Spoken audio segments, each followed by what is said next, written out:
आज इस क्लास के अंदर हम मूव करेंगे सिलेक्शन सॉर्ट एल्गोरिथम की तरफ, जो कि एक बहुत ही अच्छी सॉर्टिंग की एल्गोरिथम है।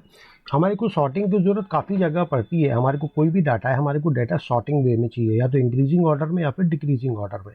तो हम उस एल्गोरिथम को कैसे डिज़ाइन करेंगे, लेकिन ये थोड़ी सी कॉम्प्लेक्स एल्गोरिथम है। हम इसको कॉम्प्लेक्स क्यों कह रहे हैं? वैसे तो ईजी है। हमारे को इस पॉइंट के ऊपर ही कॉम्प्लेक्स क्यों कह रहे हैं? क्योंकि इस एल्गोरिथम को डिज़ाइन करने से पहले हमें कुछ और लॉजिक अपने बिल्डअप करने पड़ेंगे, ठीक है, ताकि हम अच्छे प्रोग्राम बना सकें और अपने लॉजिक को इम्प्रूव कर सकें। और इन्हीं सारे लॉजिक्स की हमारे को ज़रूरत पड़ेगी किसके अंदर? हमारे को ज़रूरत पड़ेगी सिलेक्शन सॉर्ट एल्गोरिथम के अंदर। तो पहला जो हम अपनी लॉजिक बिल्डिंग करेंगे, उसके लिए हम स्टार्ट करते हैं स्वैपिंग ऑफ टू नंबर से। स्वैपिंग ऑफ टू नंबर्स ये आपका ऐसा प्रोग्राम है जो आपको बहुत जगह पर यूज़ होता है। चाहे आप वेब डेवलपमेंट कर रहे हो, चाहे आप एप्लीकेशन डेस्कटॉप डेवलपमेंट, आप कोई भी एप्लीकेशन डिज़ाइन कर रहे हो, स्वैपिंग ऑफ टू नंबर्स इतना इंपॉर्टेंट कंसेप्ट है कि आपको पता होना ही होना चाहिए। अच्छा, स्वैपिंग ऑफ टू नंबर्स के अंदर बेसिकली होता क्या है कि सपोज हमारे पास दो वेरिएबल्स हैं। एक हमारा वेरिएबल है एक्स, जिसके अंदर क्या वैल्यू है 10, और एक हमारा वेरिएबल है वाई के अंदर क्या वैल्यू है 20। हमारे को इन दोनों की वेरिएबल्स को इंटरचेंज करना है। इंटरचेंज का क्या मतलब है कि वाई के अंदर तो एक्स की वैल्यू आ जाए, तो वाई की वैल्यू क्या हो जाए यहाँ पर 10, और एक्स की वैल्यू क्या हो जाए, एक्स की वैल्यू यहाँ पर हो जाए 20। मतलब दोनों की वैल्यूज़ को हमारे को इंटरचेंज करना है आपस में। तो हम इस प्रोग्राम को डिज़ाइन करने के लिए क्या करते हैं, एक टेम्परेरी वेरिएबल लेते हैं, इंटीजर टेम्प। देखिए ये लॉजिक ऐसा है जो एक तरह से आपका, मैं कहूँ तो यूनिवर्सल लॉजिक है। मतलब आप सी लैंग्वेज यूज़ कर रहे हो, सी प्लस प्लस, या आप जावा लैंग्वेज, जो मैं लाइंस लिख रहा हूँ ना, इस लॉजिक के अंदर एग्जैक्टली यही लाइंस यूज़ होती हैं। हमें एक एक्स्ट्रा वेरिएबल की ज़रूरत पड़ेगी ही पड़ेगी स्वैपिंग के अंदर। क्यों पड़ेगी, अभी आपका कंसेप्ट क्लियर हो जाएगा। तो हमारे को पहले दो वेरिएबल्स हैं एक्स और वाई, इनकी वैल्यू को इंटरचेंज करना है, तो उसके लिए हमारे को तीसरे वेरिएबल की ज़रूरत पड़ेगी। तो हमने इस वेरिएबल का नाम रख दिया टेम्प। अब हम क्या करेंगे, यहाँ पर टेम्प के अंदर हम टेम्प के अंदर एक्स की वैल्यू को हम सेव करा देंगे टेम्परेरीली, कि भाई एक्स की वैल्यू हमने टेम्प के अंदर कॉपी कर दी। क्यों? क्योंकि हम एक्स के अंदर क्या करने वाले हैं, हम वाई की वैल्यू को कॉपी करने वाले हैं। जब हमने एक्स के अंदर वाई की वैल्यू को कॉपी कर दिया तो एक्स की वैल्यू तो लॉस्ट हो गई। अब एक्स के अंदर क्या है, वाई की वैल्यू, और वाई के अंदर हमारे को किसकी वैल्यू डालनी है, एक्स की वैल्यू, और एक्स की वैल्यू कहाँ है, टेम्प के अंदर। तो हम यहाँ पर टेम्प की जो वैल्यू है वो हम उसको वाई के अंदर कॉपी कर देंगे। सिंपल सा लॉजिक है, लेकिन ये काफ़ी इस्तेमाल होता है। अब हम जल्दी से क्या करते हैं, इसका एक छोटा सा हम प्रोग्राम बना करके देख लेते हैं। यहाँ पर मैंने एम्प्टी फोल्डर लिया हुआ है डी ड्राइव में JPR। अब मैं इस फोल्डर को क्या करूँगा, VS कोड के अंदर ओपन कर लूँगा। अब मैंने यहाँ VS कोड के अंदर इस फोल्डर को ओपन कर लिया। अब यहाँ पर हम एक प्रोग्राम डिज़ाइन करते हैं। मैं इस प्रोग्राम का नाम भी क्या रखता हूँ, स्वैपिंग डॉट जावा, ये हमारा प्रोग्राम का नाम है। और हमने इसके अंदर क्या किया, एक क्लास बना ली, और इस क्लास का नाम भी हमें क्या रखना पड़ेगा, प्रोग्राम के नाम के ऊपर। तो हमने यहाँ पर इसका नाम रख दिया स्वैपिंग डॉट जावा, हमने यही इसका नाम रख दिया। स्पेलिंग में थोड़ी सी प्रॉब्लम हो गई है, और यहाँ पर आएगा ये W, स्वैपिंग, और हमने यहाँ पर इसकी बॉडी को ओपनिंग बॉडी और ये क्लोजिंग बॉडी। हमने यहाँ पर एक मेन मेथड डिज़ाइन कर लिया। मेन मेथड हमारा डिज़ाइन हो गया। फिर हमारे को दो वैल्यूज़ को स्वैप करना है। हम एज्यूम करते हैं कि x के अंदर क्या वैल्यू है 10, और यहाँ y के अंदर क्या वैल्यू है, y के अंदर वैल्यू है यहाँ पर 20। एक हम यहाँ पर टेम्परेरी वेरिएबल ले लेते हैं, उसका हम नाम रखते हैं टेम्प। और फिर हम क्या करते हैं, वही हम लॉजिक यूज़ करेंगे कि पहले हम क्या करेंगे, पहले हमें ना इनको प्रिंट करा लेते हैं कि ओरिजिनल वैल्यूज़ इनकी क्या है, एक्स और वाई की। तो हम यहाँ पर ये करेंगे कि वैल्यू ऑफ एक्स, या फिर हम लगा देते हैं बिफोर स्वैपिंग, मतलब स्वैपिंग करने से पहले, before swapping X is equal to, और अब यहाँ पर प्रिंट कर देंगे एक्स की वैल्यू, हम यहाँ पर प्रिंट कर देंगे एक्स की वैल्यू, और फिर यहाँ पर हम आएंगे और यहाँ पर, और हमें यहाँ पर प्रिंट करनी है y की value, and y is equal to, हम यहाँ पर करेंगे प्लस y, और हम इसके ब्रैकेट्स को यहाँ पर क्लोज कर देंगे। पहले हम देख लेते हैं हमारा प्रोग्राम सही से काम कर रहा है इतना या नहीं कर रहा। हम यहाँ पर प्रोग्राम को रन कर देते हैं, और यहाँ पर आ गया before swapping x is equal to 10 and y is equal to 20। अब हम अपना स्वैपिंग का लॉजिक यहाँ पर यूज़ करते हैं। हम स्वैपिंग के लॉजिक के अंदर क्या करते हैं, पहले टेम्प के अंदर हम x की वैल्यू को सेव करा देते हैं, ठीक है। अब हम x के अंदर y की वैल्यू को इंसर्ट कर देते हैं, या फिर ट्रांसफ़र कर देते हैं। अब x किसकी वैल्यू होल्ड करेगा, y की, और y को किसकी वैल्यू होल्ड करनी है, x की, और x की वैल्यू किसके अंदर है, टेम्प के अंदर है। तो ये हमारी 3 लाइन क्या कर देती हैं, वेरिएबल्स को आपस में इंटरचेंज कर देती हैं। और आपको ये स्टैंडर्ड कोड है, एक तरह से आपको ये 3 लाइनें ही लिखनी पड़ती हैं स्वैपिंग के अंदर, चाहे आप सी लैंग्वेज यूज़ करें, चाहे C++ लैंग्वेज यूज़ करें, या जावा यूज़ करें। ठीक है, अब हम यहाँ पर है ना इस लाइन को कॉपी कर देते हैं और इसके अंदर थोड़ा सा हम यहाँ पर चेंज करेंगे, जो ये बताएगा आफ्टर स्वैपिंग। हमने कहा बिफोर स्वैपिंग और हमने बिफोर की जगह कर दिया आफ्टर। हम देखेंगे कि हमारी क्या वैल्यूज़ हैं, तो हमारी ये वास्तव में ही स्वैप हो गई या नहीं हुई। हम इस प्रोग्राम को एग्जीक्यूट करते हैं। देखिए, before swapping x = 10, y = 20 and after swapping x = 20 and y = 10। मतलब दोनों वैल्यूज़ हमारी क्या हो गई, आपस में स्वैप हो गई। अब हम आते हैं अपने सेकंड प्रोग्राम की तरफ। अब हमारा जो सेकंड प्रोग्राम होगा सेकंड प्रोग्राम होगा टू फाइंड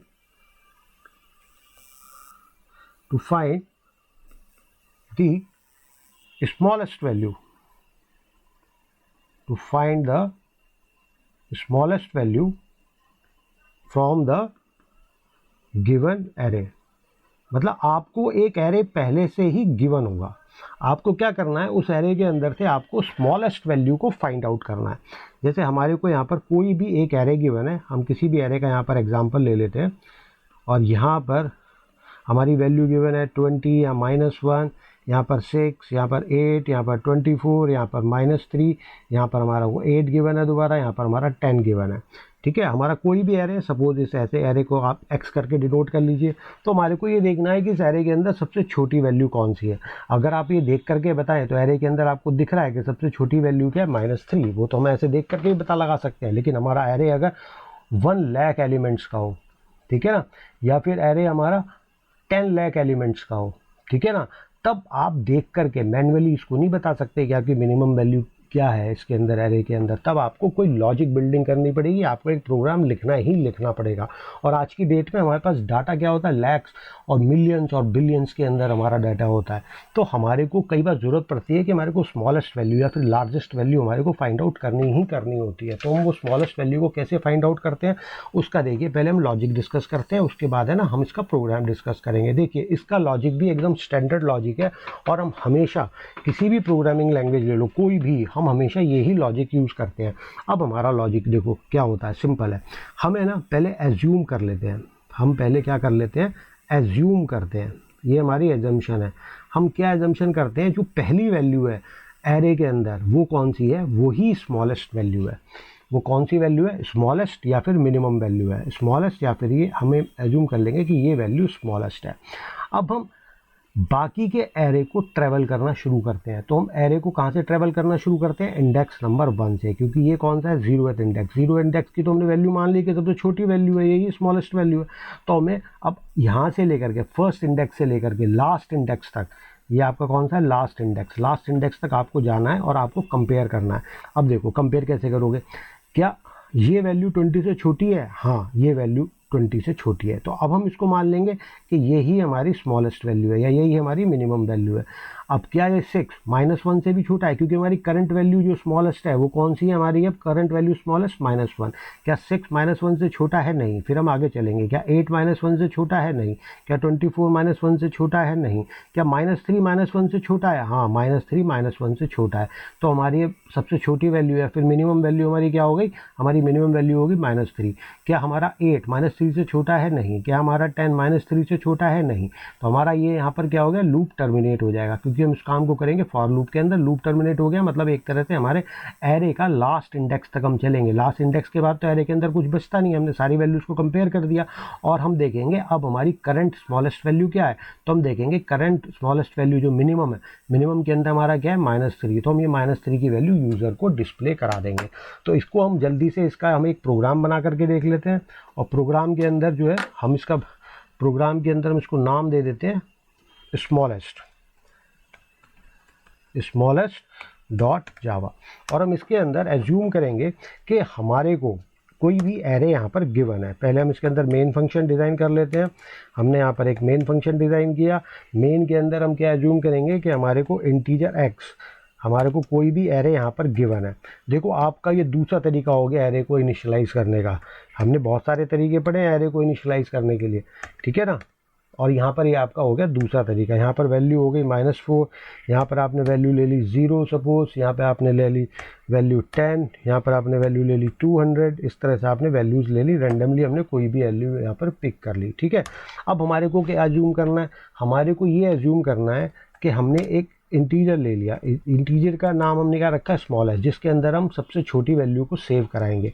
तो हम पहले एज्यूम क्या करेंगे, जो पहली वैल्यू है, पहली वैल्यू क्या है, मतलब जो इंडेक्स के अंदर ये वाली पहली वैल्यू है ये ही स्मॉलेस्ट है। हम ये एज्यूम करेंगे इसके अंदर कि ये वैल्यू आपकी स्मॉलेस्ट वैल्यू है।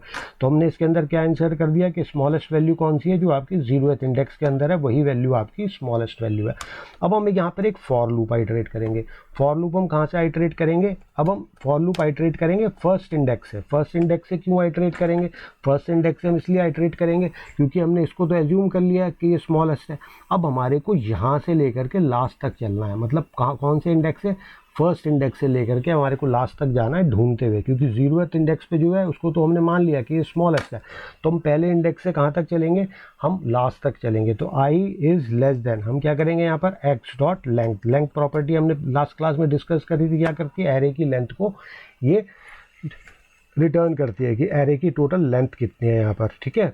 अब हम यहाँ पर एक देखो, इसके अंदर फॉर के अंदर हम अब इफ स्टेटमेंट लगाएंगे कि अगर ये वैल्यू जो हमारी करंट वैल्यू है अभी, अगर ये हमारी जो करंट वैल्यू है वो स्मॉलेस्ट से भी छोटी है, वो स्मॉलेस्ट, हमने क्या लिया यहाँ पर वैल्यू को स्मॉलेस्ट, स्मॉलेस्ट के अंदर हमारी स्मॉलेस्ट वैल्यू सेव है। अब हम एरे को ट्रैवल कर रहे हैं, एरे को हम इसके अंदर ट्रैवल कर रहे हैं फॉर लूप के अंदर, मतलब हम यहाँ से इस वाली डायरेक्शन से इस वाली डायरेक्शन के अंदर हम जा रहे हैं, ठीक है।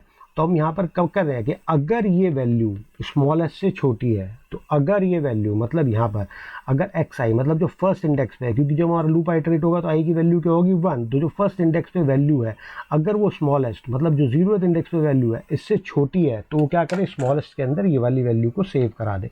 तो वो क्या करेगा, स्मॉलेस्ट के अंदर इस वाली वैल्यू को वो सेव करा देगा। हम कहेंगे कि स्मॉलेस्ट अब आपकी वो नहीं है, अब आपको स्मॉलेस्ट ये वाली है, क्योंकि हमारे को उससे भी छोटी वैल्यू मिल चुकी है, ठीक है। तो इसी तरह से हम अब हमारा ये लूप क्या करेगा, इंडेक्स नंबर 1 से लेकर के कहाँ तक चलेगा, आखिर तक जाएगा, लास्ट तक जाएगा।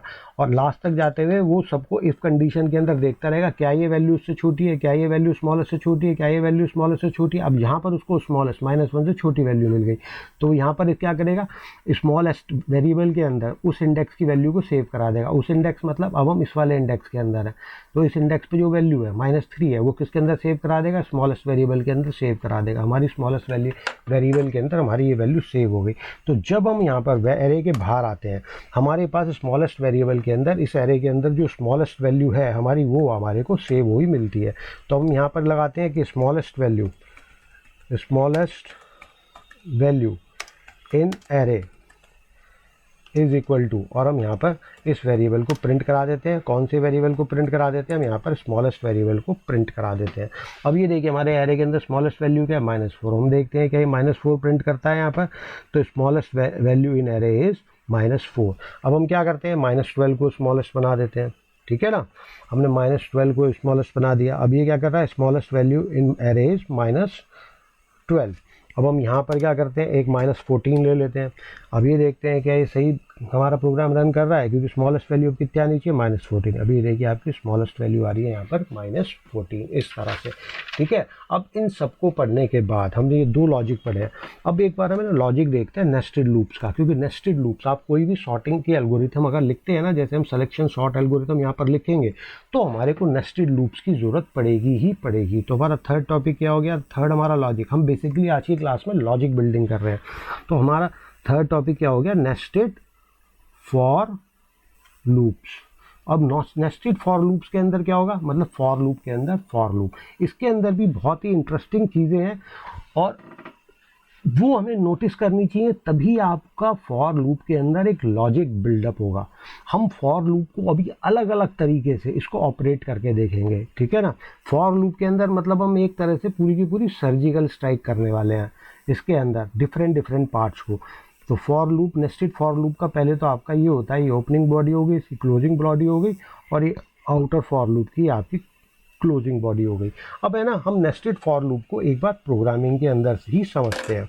तो हम यहाँ पर एक और जल्दी से प्रोग्राम बना लेते हैं। हम इस प्रोग्राम का नाम रखते हैं नेस्टेड फॉर डॉट जावा। तो हमने यहाँ पर एक नेस्टेड फॉर लूप यहाँ पर डिज़ाइन कर लिया, ठीक है। कुछ चीज़ें होती हैं जो बोर्ड पे समझाने से नहीं, प्रोग्रामिंग के थ्रू ही आपको समझ में आ सकती हैं। तो हमने यहाँ पर एक मेन फंक्शन डिज़ाइन कर लिया। अब हम यहाँ पर एक सिंपल सा फॉर लूप बना देते हैं। हमने कहा कि भाई integer i is equal to 0, i is equal to 0, और ये लूप कब तक आइटरेट करेगा, i इज लेस देन 5, ठीक है ना। और ये मतलब 0 से लेकर के 4 तक, 0 1 2 3 4, मतलब 5 वैल्यूज़ के लिए आइटरेट करेगा। पहले 1 वैल्यू के लिए, फिर 2 वैल्यू के लिए, फिर 3 वैल्यू के लिए, फिर 4 वैल्यू के लिए, और पहले 0 वैल्यू के लिए। पहले 0 से स्टार्ट होगा ना, तो 0 वैल्यू के लिए। तो कितनी बार आइटरेट होगा ये लूप, ये इन वैल्यूज़ के लिए आइटरेट होगा। मतलब कितनी बार आइटरेट होगा, 5 बार आइटरेट होगा, ठीक है ना। और हम यहाँ पर सेमीकोलन के बाद क्या देते हैं, अपडेशन। तो हम यहाँ पर अपडेशन दे दिया कि आई की वैल्यू आपकी यहाँ पर आगे बढ़ती रहे। अब हम यहाँ पर है ना एक नेस्टेड फॉर लूप बना देते हैं। नेस्टेड फॉर लूप को हम क्या करते हैं, हम j इज इक्वल टू 0 से शुरू करते हैं, सिंपलता रखते हैं, इसी की तरह रखते हैं। हम j is less than equal to 5 कर देते हैं, और यहाँ पर हम क्या करते हैं j प्लस प्लस, और हम यहाँ पर ओपनिंग ब्रैकेट और क्लोजिंग ब्रैकेट। अब हम यहाँ पर सिंपल क्या करते हैं, एस आउट के अंदर हम j की वैल्यू को प्रिंट कराते हैं। हम क्या करते हैं, नई लाइन पे भी हम यहाँ पर ही j की वैल्यू को प्रिंट कराएंगे। हम कहेंगे j और प्लस, और थोड़ा सा बाद में एम्प्टी स्पेस आ जाए, ठीक है। और जब हम इस नेस्टेड लूप से बाहर आएँ, अभी मैं आपको सारी चीज़ एक्सप्लेन करूँगा। तो यहाँ पर एस आउट हम स्टेटमेंट दे देते हैं एम्प्टी। हमने एस आउट स्टेटमेंट एम्प्टी क्यों दिया, नेक्स्ट लाइन पे लाने के लिए। अब ये देखिए, इसमें इंटरेस्टिंग चीज़ क्या है, जब आपका ये लूप आइटरेट होगा तो इनिशियली आई की वैल्यू क्या रहेगी, आई की वैल्यू 0। अब आई की वैल्यू जब 0 है, यहाँ पर वो कंडीशन चेक करेगा कि आई की वैल्यू वास्तव में 0 से कम है। हाँ, आई की वैल्यू तो 0 से कम है। अब ये यहाँ पर आएगा कंट्रोल यहाँ पर, तो ये पूरा का पूरा लूप आइटरेट होगा। j की वैल्यू 0 से लेकर के j की वैल्यू 4 तक, ये पूरा का पूरा लूप आइटरेट होगा। उसके बाद हम जब ये नेस्टेड लूप पूरा आइटरेट हो जाएगा, तब हम इस वाली लाइन पे आएंगे। इस वाली ये लाइन क्या करेगी, हमारे आउटपुट को नेक्स्ट लाइन पे भेज देगी। अब हम आउटर लूप से, अब हम इनर लूप से आ गए, फिर हम आउटर लूप में गए। अब आई की वैल्यू क्या हो गई, 1। अब आई की वैल्यू 1 के लिए भी ये लूप बार बार आइटरेट होगा, बार बार आइटरेट होगा, ठीक है। और यहाँ पर फिर उसको नेक्स्ट लाइन में भेज देगा। अभी आपको ये प्रोग्राम कैसे क्लियर होगा, जब मैं इसका आपको आउटपुट दिखाऊंगा। आउटपुट के साथ मैं इस प्रोग्राम को एक्सप्लेन करूंगा। हम क्या करते हैं, इस प्रोग्राम को सिंपल हम एग्जीक्यूट कर देते हैं। हमने यहाँ पे इस प्रोग्राम को एग्जीक्यूट किया, देखिए ये आपका आउटपुट आ गया, ठीक है। ये आउटपुट आपका कौन जनरेट कर रहा है, ये आपका आउटपुट इनर लूप जनरेट कर रहा है, क्योंकि बार बार हम इनर लूप के अंदर क्या कर रहे हैं, j की वैल्यू प्रिंट करा रहे हैं। और ये लूप j की वैल्यू 0 से कहाँ तक रन कर रहा है, 4 तक, क्योंकि 4 इज लेस देन 5। जब j की वैल्यू 5 हो जाएगी तो ये लूप टर्मिनेट हो जाएगा। क्यों, क्योंकि ये कंडीशन आपकी क्या हो जाएगी, ये कंडीशन आपकी फॉल्स हो जाएगी। तो 0 से लेके 4 तक, तो i की वैल्यू 0 जब है तो ये लूप पहली बार आइटरेट हुआ 0 से लेके 4 तक, कौन सा, इनर लूप। जब i की वैल्यू 1 है, तब दोबारा से ये लूप 0 से लेके 4 तक आइटरेट हुआ। जब i की वैल्यू 1 है, तब ये आपका लूप बार बार आइटरेट हुआ। जब i की वैल्यू 2 है, i की वैल्यू यहाँ पर 3 है, तब ये पूरा आइटरेट हुआ। जब i की वैल्यू 4 है, तब ये पूरा का पूरा आइटरेट हुआ। तो एक बार है ना, हम इसके अंदर एक लाइन और ऐड कर लेते हैं, उससे आपको ये कंसेप्ट क्लियर होगा। हम क्या करते हैं, यहाँ पर एस आउट करते हैं और यहाँ पर लिखते हैं आइटरेटिंग फॉर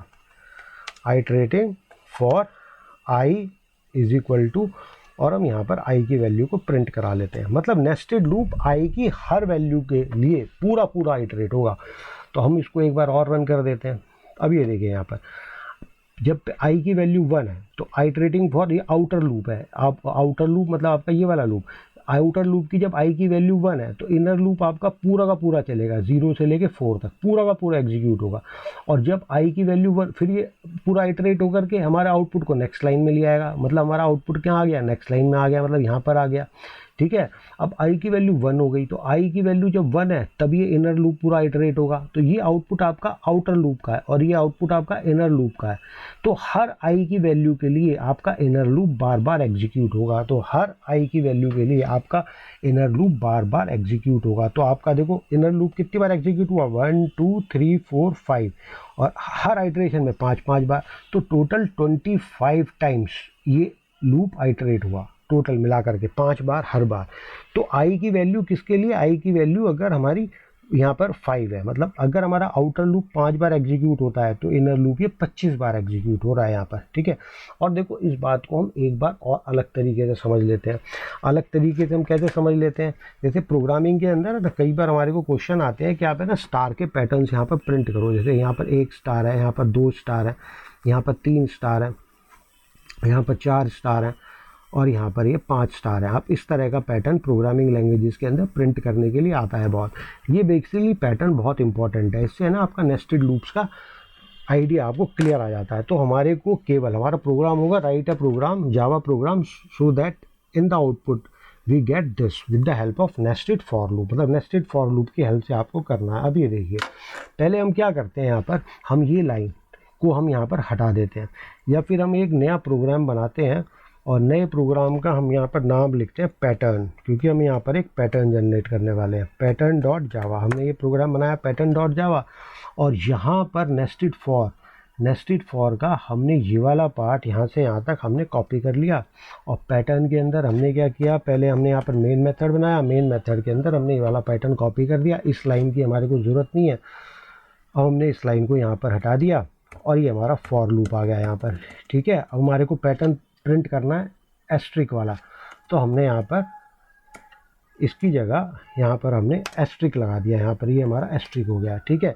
एक बार हम देख लेते हैं कि आउटपुट में क्या आ रहा है। आउटपुट में हमारा क्या आएगा, ये देखिए, ये हमारा पैटर्न इस तरह से नहीं आया, हमारा पैटर्न इस तरह से आ रहा है। क्यों आ रहा है, क्योंकि जब आउटर लूप पहली बार चलता है, पहली बार के लिए ये इनर लूप पूरी बार चलेगा, मतलब 5 बार चलेगा। जब ये आउटर लूप हमारा दूसरी बार चला तब भी इनर लूप 5 बार चल रहा है। जब भी हमारा आउटर लूप तीसरी बार चला तब भी हमारा इनर लूप पूरा का पूरा रन हो रहा है 5 बार। जब चौथी बार आउटर लूप चला तब भी ये इनर लूप 5 बार चल रहा है। और जब ये लास्ट टाइम मतलब 5th टाइम चला हमारा आउटर लूप, तो भी आपका इनर लूप 5 टाइम्स हो रहा है।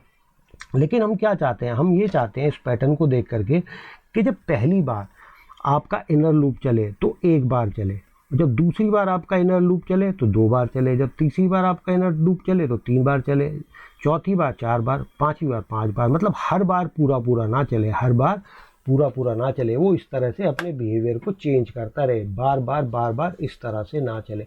तो उसके लिए हम क्या करते हैं, कि आउटर लूप की हेल्प से हम इनर लूप को कंट्रोल करते हैं। आउटर लूप की हेल्प से तो हम क्या कर देते हैं, इसको यहाँ से 5 को हटा देते हैं और हम करते हैं कि j is less than equal to i, क्योंकि जब ये i की वैल्यू 0 होगी तो ये 1 बार चलेगा, जब 1 होगी तो ये इनर लूप 2 बार चलेगा। इस तरह से अपने इसके बिहेवियर को, मतलब हम इनर लूप को आउटर लूप के रेफरेंस से यहाँ पर रन कर रहे हैं कि आउटर लूप हमारे को गाइड कर रहा है इनर लूप को कि आपको कितनी बार एग्जीक्यूट होना है। तो अभी हम देखते हैं कि हमें ये पैटर्न मिल गया, तो ये देखते हैं हमारे को वही पैटर्न मिल गया जो हम आउटपुट में चाहते थे, वही पैटर्न। अब अगर देखो बहुत सिंपल सी चीज़ें होती हैं, आपको नेस्टेड लूप अगर आपको समझ में आ गया, मैं कहूँ कि आपको ये वाला पैटर्न पे फिल करना है 1 2 3 4 5 6 7 8 9 10, इस तरह से आपको ये प्रिंट करना है ये वाला पैटर्न। तो ये वाला पैटर्न भी प्रिंट करना इसके अंदर बहुत आसान है। इस पैटर्न को प्रिंट करने के लिए आप क्या करेंगे, आप इस पैटर्न को प्रिंट करने के लिए आप ऊपर क्या कर लीजिए, एक जो है ना एक और वेरिएबल आप डिक्लेयर कर लीजिए। आपने सपोज z डिक्लेयर कर लिया, आपने कहा z इज इक्वल टू 1, आपका ये वेरिएबल डिक्लेयर हो गया। अब यहाँ पर आपको क्या करना है, केवल आपको यहाँ पर इसकी जगह पर आपको z++ लिखना है, केवल प्रिंट और यहाँ पर z++, मतलब z की वैल्यू हर बार इंक्रीमेंट होती रहे और बाद में एक एम्प्टी स्पेस को आप कॉन्केटिनेट कर दीजिए, ठीक है। अब ये z की वैल्यू लगातार बढ़ती रहेगी। आप ये देखिए यहाँ पर एक ब्रैकेट एक्स्ट्रा है यहाँ पर, ठीक है। तो हमारे को वही डिज़ायर्ड आउटपुट मिल जाएगा। ये देखिए हमारा डिज़ायर्ड आउटपुट 1 2 3 4 5 6 7 8 9 10, ठीक है। तो आप डिफरेंट पैटर्न्स की बैठ करके प्रैक्टिस कीजिए। फिर अगली क्लास के अंदर हम किससे शुरू करेंगे, अगली क्लास के अंदर हम सीधा आ जाएंगे सिलेक्शन सॉर्ट के अंदर, क्योंकि सिलेक्शन सॉर्ट के अंदर हमारे को इनर लूप को कंट्रोल करना पड़ेगा आउटर लूप से। तो इनर लूप आउटर लूप से किस तरह कंट्रोल होता है हमने इस वाले प्रोग्राम के अंदर देख लिया, ठीक है। और हमारे को ज़रूरत पड़ेगी कि हमारे को स्मॉलेस्ट वैल्यू कैसे फाइंड आउट करनी है उस वाली एल्गोरिथम के अंदर, सिलेक्शन सॉर्ट के अंदर, वो हमने यहाँ पर देख लिया। कि आपको स्मॉलेस्ट वैल्यू कैसे फाइंड आउट करनी है, और हमारे को ज़रूरत पड़ेगी स्वैपिंग ऑफ द वेरिएबल्स की, मतलब हमारे को दो वेरिएबल्स को आपस में कैसे स्वैप करते हैं, हमारे को उसके अंदर इसकी भी ज़रूरत पड़ेगी। और वो सारी चीज़ें हमने कहाँ पर देख ली, वो सारी चीज़ें हमने इस प्रोग्राम के अंदर देख ली। यहाँ पर नेस्टेड फॉर लूप के अंदर नेस्टेड फॉर लूप्स का हमने बिहेवियर देख लिया, और यहाँ पर हमने क्या किया, पैटर्न डॉट जावा के अंदर हमने यहाँ पर पैटर्न्स को बना करके देख लिया। अब नेक्स्ट क्लास के अंदर हम क्या करेंगे, नेक्स्ट क्लास के अंदर हम सीधा आपका देखेंगे सिलेक्शन सॉर्ट एल्गोरिथम। ठीक है, आज के लिए इतना ही, फिर अगले वीडियो में मिलते हैं विद सिलेक्शन सॉर्ट एल्गोरिथम।